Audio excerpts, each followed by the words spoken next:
on the quality and utilization metrics here. For discussion for this group, we started with the quality metrics, or at least some of them that we see with, for STS. And so you'll see 3 categories of them here on page 58. The majority of those are things that can be collected through claims data. There's an additional category too that's not here from STS, but question similar to the PCI discussion is, are there other quality metrics or utilization metrics that would be helpful to providers that you would encourage the payers to include? Are there any things here that would be worrisome to you?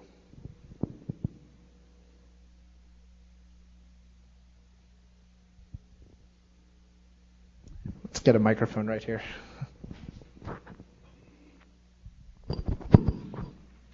Well, there are others we could add. For example, as length of stay have been considered, I assume. Compliance, again, enters into percentage of patients filling prescriptions versus receiving prescriptions. Right. But again, it's a matter of how you're collecting the data. Right. When you're dealing with claims and administrative data, it's different than clinically collected data. Is there any, you mentioned STS briefly, or is there any discussion about tying into STS data? Well, first of all, let me get back to the length of stay, then I'll go to the STS. Okay. Length of stay is we're a little bit reluctant sometimes to use this as a metric because it ties directly to your cost. So you're almost getting counted twice. On the STS data, yeah, we'd certainly be interested, since the data are being collected by most folks, we'd be happy to use that data if everybody's comfortable doing that. And so that would certainly be something we'd be interested in exploring with the community and doing that, especially since you've already collected the data. The question is, does everybody collect the data? That I don't know. Well, the same could be said for the NCDR database for PCI. Correct. Just because everybody isn't doing it, I think most of us are, even though we may not be reporting it, most of us are actually collecting the data. So that would certainly help with understanding lesion complexity from a payer perspective.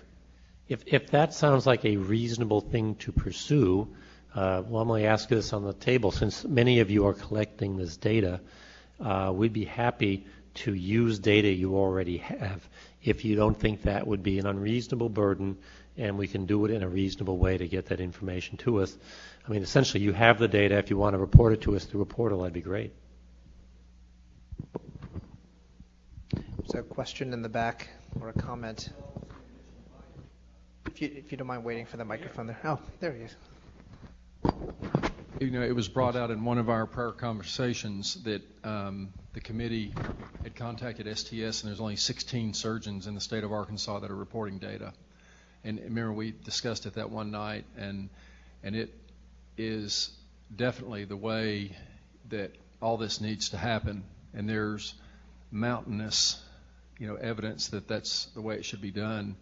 And I think that the decision that sits in front of us is dealing with providers that don't report it and how to manage them, because clearly the STS has done all this work for us, and there's similar databases for cardiology, and I mean, so the road has already really largely been paved. And if you have providers that, particularly like in the smaller places around the state where there's only one surgeon, and it's a costly thing to have a full-time person retrieving this data that has the intelligence quotient necessary to do an accurate job, it's not a given that that's going to be provided. And I know, like in our group, once we integrated with the hospital, it helped us immensely that they, provided that for us. And but I think that the STS is really a critical thing, and I think it ought to really be strongly recommended, and it'd be a source for a future meeting or sure. Conversation about, again, the management of the subset of people that do not report through the STS database. Mandates are always a tricky business in medicine. On the other hand, it's becoming a professional norm, so how do you play that? Steve, do you have any thoughts about that, about expectations of those kinds of things, or as to be part of in this program, or do you think that that's something that's more of a professional thing to evolve over time? Yeah, sorry.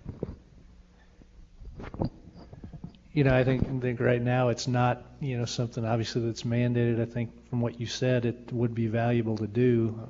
The fact is, there are a lot of practices that have been purchased by hospital facilities, and thus a lot of that is going on, with hospitals. And I don't know if that trend is going to continue, and what percentage of the surgeons out there are going to be, remaining independent, and if there's any way that, we could find a way to help them participate in that from a resource perspective. But I think it probably is a good idea to take a look at that. Regarding outcomes, what was the discussion that you'd previously had about pump time with postoperative outcomes?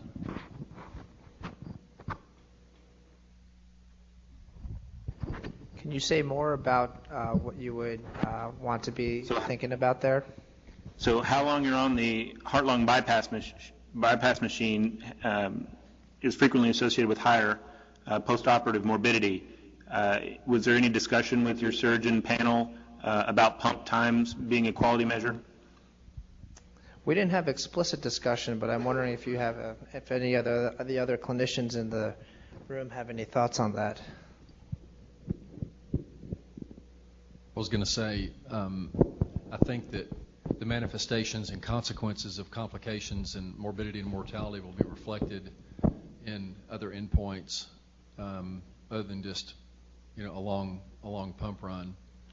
And I think it'd be unfair if someone is on, let's say, the bypass machine for 90 minutes and the patient goes home in 4 days and meets 100% of the quality metrics, then what's the big gripe? So I don't, it can have a relationship, but not necessarily. And I think that, well, the answer to the question is no, we didn't really use it. Now, again, that information is recorded in the STS database. Now, whether or not it would like to be used or be chosen to be used in some other fashion remains to be seen. But the bottom line here is we're trying to produce high-quality care at low cost. And there may be some outlying features on any one particular case, but as I understood it from our committee meetings, these results are going to be tabulated over the course of a year, and any one case is not going to be particularly penal to the provider.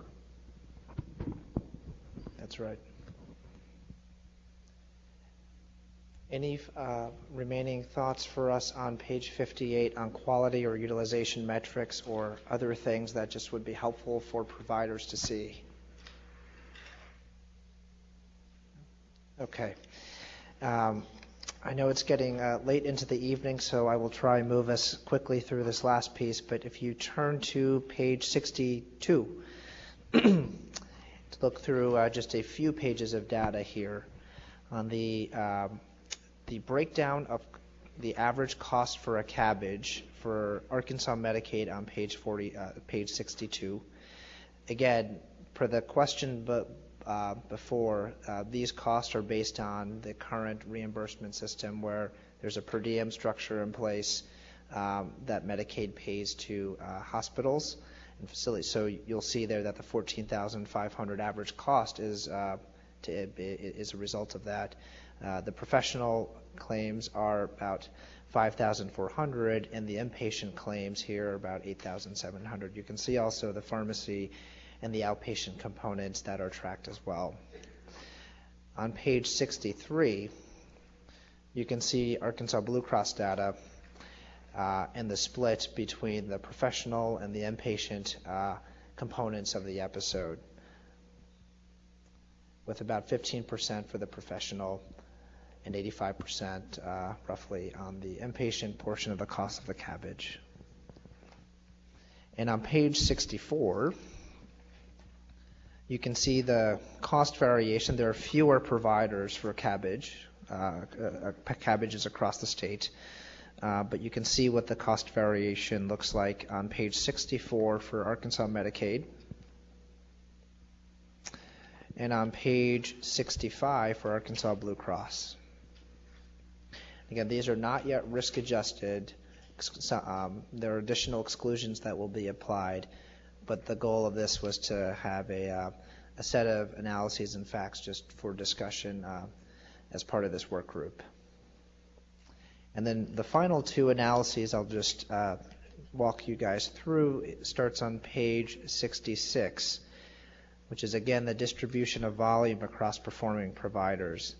So for Medicaid, there were 24 providers that had performed CABGs for Medicaid in the state. Half of those accounted for 87% of the volume. So there's a high concentration of volume amongst providers for Medicaid. And then page 67 shows the data for Arkansas Blue Cross with 32 providers performing CABG for the course of the year, and 21 of those 32 accounted for a little over 90% of the volume. And so you can see what the distribution looks like. But there are, clearly a smaller set of providers for CABG than for the PCI episode that we walked through before, which has a larger number of providers involved. So that brings us to the end of the pages that we had in the presentation. It's about 6 o'clock. We have a little time left, but we wanted to make sure we'll try to end early given the time for this work group. I'd open it up now just for across both episodes between PCI, CABG, the overall episode design, questions about the overall initiative, timelines, any of that.